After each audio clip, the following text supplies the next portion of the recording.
Welcome to the Cabral Concept, where board-certified naturopath and integrative health practitioner Dr. Stephen Cabral shares how he was diagnosed at the age of 17 with a life-altering illness and given no hope for recovery. It was only after studying and traveling all over the world did he discover how to combine ancient Ayurvedic healing practices with state-of-the-art naturopathic and functional medicine to fully rebalance the body and re-energize it with life. It's time to discover how to get well, lose weight, and finally feel alive again. And now, here's your host, Dr. Stephen Cabral. Welcome back, everyone. We are here today with our Total Wellness Tuesday, and the topic is going to be, what should your largest meal of the day be? Now, we've mentioned this, or at least alluded to it on previous shows, Ayurvedic shows that talk about very specifically when your digestion is strongest. We'll absolutely be talking about that. We'll talk about, we actually talked about before, what your breakfast should consist of and what time dinner should be and how large that should be as well. So I'm going to take you through all of that today. By the end of the show, I will, of course, allow you to always decide what you believe is best for you. But I want to present to you, I think, a pretty strong and solid argument that blends modern day science, medical know-how, and research along with ancient Ayurvedic philosophy, which, again, if you haven't realized by now, all of the different philosophies of Ayurveda have actually been proven to be true. We call them rediscovering ancient knowledge. We don't always know how they knew all of these different things, and they didn't use the same terminology that we use, but when you compare it to what modern day science is actually beginning to find out, and when you realize that 50% of all pharmaceuticals come from plant-based extracts, you really start to see this is pretty amazing how they knew all of this material. So I want to share that with some of you today.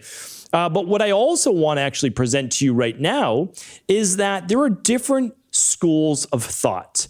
And I just want you to know that the Cabral Concept and my intermittent fasting-based shows are based on an unbiased look at not who is right. Ego should be taken out of medicine and nutrition and health.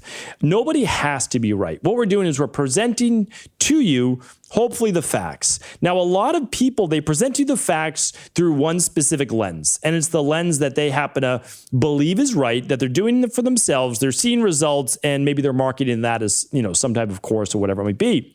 What I want to share with you always in the Cabral Concept is the unbiased truth from ancient Ayurvedic wisdom, traditional Chinese medicine, other types of medicine, as well as what we are finding out in modern day medicine as well. And I want to share with you always both sides. So when we look at different philosophies, we see, well, I'll give you Ayurveda towards the end because that's going to be the answer. But what I want to share with you is this. Back a couple thousand years ago, the old saying used to go, eat breakfast like a king, lunch like a prince, and dinner like a pauper. That's more like that farmers-based, diet where you have a big breakfast, right? It might be eggs and sausage and toast and all of these, different things. Think of that big American breakfast, right? I know we have listeners all over the world, and I've traveled all over the world, and sometimes when you go to other countries, like especially in Europe, they call it the American breakfast. And the American breakfast, typically not what a lot of people are going to be eating in Europe, but it's like a lot of, again, heavy protein, heavy fats, etc. All right, so you have one philosophy, breakfast, biggest meal of the day. Why? Well, you're going out like a farmer and doing all of that work all morning. You need to stay satiated until maybe 1 o'clock or so when you come back in and have your lunch-based meal. So that's one philosophy. Again, it might work for you, may not work for you. It also depends. Are you a farmer? Are you doing some type of manual-based labor? Now, the second philosophy would be the 1 meal a day, or a lot of people on a carnivore-based diet, or the warrior diet. I've explained this before, so I'll certainly link up to those shows here today and whether they're healthy for you or not. So if you go to stephencabral.com/1985, I'm going to link up those previous shows on the 1 meal a day warrior diet, the OMAD or warrior diet.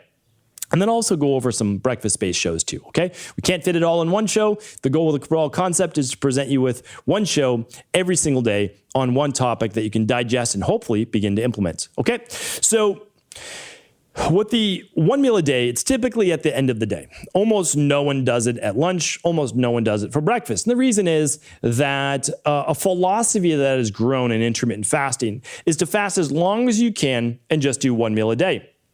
interesting philosophy. I've broken that down for other people as well, who it works for and who it's detrimental for, again, from an unbiased perspective. But, most people, especially here in the US or Western-based worlds, the communal meal is dinner, right? So you might not eat breakfast together. You may not eat lunch together. Most people don't, right, as a family, but you eat dinner together. So, you're not going to skip dinner, because then you're sitting there at the table and everyone else is eating and you're not. Now, we do that every 12 weeks as a community to do our functional medicine detox, of course, but that's not every single day, right? So that's why typically people have chosen it to be dinner, when I can tell you that if you do one meal a day, and I'm going to present this to you today, and it's dinner, it's the absolute worst meal of the day that you could choose as your one meal a day. So if you were to choose breakfast, okay, we can kind of get behind that a little bit more. Or lunch, okay, we can get behind that as well, or definitely get behind that, but not dinner. And I'm going to present to you why today as well. So what does Ayurveda say, and what has the most clinical research from actual practitioners doing this, as well as biometrics data? I'm going to bring you that right now. Okay, so let's break down breakfast for a moment. So when you look at breakfast, should that be the biggest meal of the day? You could say maybe. You could actually say maybe breakfast should. And that's because you're doing manual labor. You're doing construction. You are a farmer. You're someone that's going to be expending a lot of calories, and actually a lot of calories over the first half of the day, because you're out there, for lack of a better term, working on the farm, right? We'll just call it the farm, but it might be construction. It might be any type of physical labor. Maybe you're an athlete and your biggest workouts are in the first part of the day. However, I want to share with you this. It's still most likely for everybody not the best meal to make your largest meal of the day. And the reason is this. When you are just waking up, you're getting going for the day, your metabolism hasn't quite gotten there in terms of digestion. And I want to share with you why. Digestion best takes place in what's called the parasympathetic nervous system, the rest and relax and digest. When you wake up from about 6 to 8 a.m., typically for the first 2 hours upon rising, hour to 2 hours, you have something called a cortisol awakening response. It works best with the rising sun. Again, previous shows on that. So what happens is you're getting a higher dose of cortisol. That's not a bad thing. That's what removes your brain fog. It's what gives you energy. It acts as a natural anti-inflammatory. All of these great things as long as it's not exaggerated. You can always run labs to see if your levels are exaggerated, but of course, this is what we test for, right? You want to make sure your thyroid is going at that time, all your testosterone for men and women. You want to make sure all those hormones are solid, not too high, but solid, that they're in strong, good, normal levels. Okay, so while cortisol levels are high, or at least when peaking, you have to be careful because your body is kind of waking up, it's ramping up, not necessarily ready to put a heavy meal in there. Now, an hour, 2 hours after waking, for most people, that's a great time to begin to fuel the machine. However, in Ayurveda, it is typically a lighter breakfast, something easier to digest. And it's one of the first things that we implement in our private practice, and it works phenomenally well because some people are used to skipping breakfast. Some people are used to having a bigger, heavier breakfast. And both groups may lack a little bit of energy, or they're just running off pure adrenaline, right? Because they're stressed. And so those stress hormones, maybe they're even taking in caffeine, are keeping them going. But that's actually quite catabolic, right? It's actually breaking down muscle tissue over the long term, especially if you've already gone through your liver glycogen. So lots more shows. If none of that made sense, lots more shows that you can check out at stephencabral.com/podcasts. And you can even just click on the intermittent fasting based podcast as well, that category. All right. So what I want to do now, so that's breakfast. In an ideal world, breakfast is lighter. It's easier to digest, right? But you still need some protein, some carbs, and some fat. The protein, so that you don't start burning up muscle tissue, you need those amino acids. Fat, help keep you satiated as well. Plus your body does use fats as well for fuel. And then also some carbohydrates, because carbohydrates actually dampen and calm that cortisol awakening response. So, and it's the only thing that doesn't, right? Proteins aren't, unless those proteins, those amino acids get broken down to actually be used as glucose. But if your body protein is considered glucose sparing. So you want to be able to actually eat some carbs, right? If you can't eat carbohydrates because they make you retain water, gain weight, or cause bloating, that's not the carbs' fault. That's an underlying imbalance within your metabolism and your gut. And I can't recommend enough running something like the starter kit or the stress hormones mood and metabolism test. It's an at-home lab right over at Equilife, and you can certainly check that out. All right. So you're going to fine tune breakfast. You're going to find the right time for you. It's going to be easier to digest. It's going to be light. We do like things like smoothies. If you're someone that's more loses weight more easily, you'll add maybe a little oatmeal on the side. There's all sorts of different things that you can do for yourself and your family. That's not today's show. I've got many more shows than that. So now we get to lunch. And with lunch, I want to make a little argument for why lunch should be your largest meal of the day. Okay. Ayurvedic medicine for over 6,000 years has really shown us and taught us that by the time you get to about 11 a.m., 12 p.m., until about 2, that agni, which is what they call digestion or digestive heat, fire, is at its strongest, which means no other time of the day, if your body's balanced, will digestion be stronger. Which means that if metabolism actually starts to dip at 3 o'clock, 4 o'clock, we actually might start to feel a little bit less energetic. That's not actually abnormal. Then your digestion is not going to be as strong either. So here's what we want to think about. Lunch is a great time to consume the largest meal of the day. It doesn't mean go overboard, but it does mean, okay, have your maybe stronger proteins then, more thermogenic-based foods then. You want to be able to eat some carbs, again, some fat, because you need the fiber and you want the protein to slow the digestion, even of the carbs as well. That will enable you to feel satiated until dinner. We're going to get to intermittent fasting just in a moment. How many meals per day? Really, really important as well. But we also know that a lot of the longest lived people, Mediterranean diet, Okinawan diets, all of these, lighter breakfast, okay, biggest meal at lunch, and smaller dinner, which we'll talk about in just a moment. That's backed up pretty well. Now, there are other diets. This is not the only one. Again, I keep it from an unbiased perspective. I've given you the 12-12 type diet. That was a great one with great research on it, but it doesn't mean it's best for the long term. It means it worked really well in the short term. This is something that's been used for thousands of years, and especially by some of the longest lived people. And it's because it is based on science, but it's also based on physiological properties, that our body has body clocks, meaning our highest levels of cortisol should be in the morning. Our highest levels of thyroid begin to peak early in the morning. Our testosterone, all those things are peaking. And then towards the end of the day, well, they're starting to come down, but we actually get the highest blood pressure at nights. And so again, our bodies have its own rhythms, its own body clock. When we work with those, then we have abundant energy. When we work against those, we end up with digestive issues and low energy, low mood, low libido, brain fog, etc. That's not what we want. Okay. The other nice thing about making your largest meal of the day lunch is that if you have it at noon or 1, you have what? 5 more hours or so, maybe 4 more hours before dinner, where you get to burn a lot of that off from 12 o'clock till 5 o'clock, 6 o'clock, whatever it might be, maybe when you're most active. And then after that, you're not as active. So if you're not going to be as active after 6 o'clock, maybe when you finish dinner, would it make sense, even just from the common sense perspective, because a lot of times we actually don't trust our own intuition, would it make sense to have your largest meal the end of the day when metabolism is dipping and you're going to be sitting on the couch for the rest of the night? I think the answer is probably no, right? It's probably no. Now, people might say, well, I only eat 1 meal a day and it's at dinner and I'm losing weight and feeling great. I get it. I understand. I've done multiple research studies and shown you the evidence that you're losing body fat. Yes, you might be hypocaloric because you're only eating 1 meal a day. But also, and yes, you're in autophagy. I get it. I understand benefits to that. But a lot of people on these diets are also losing muscle mass. The people that are thriving are 20-something-year-old guys, because their hormones are not affected in the same way as women, such as thyroid and estrogen dominance, and they're not losing a lot of muscle mass because they're at peak testosterone right now. So again, we have to qualify who is that diet really best for, right? Or who can get away with it is an even better argument to say. So what I say is this.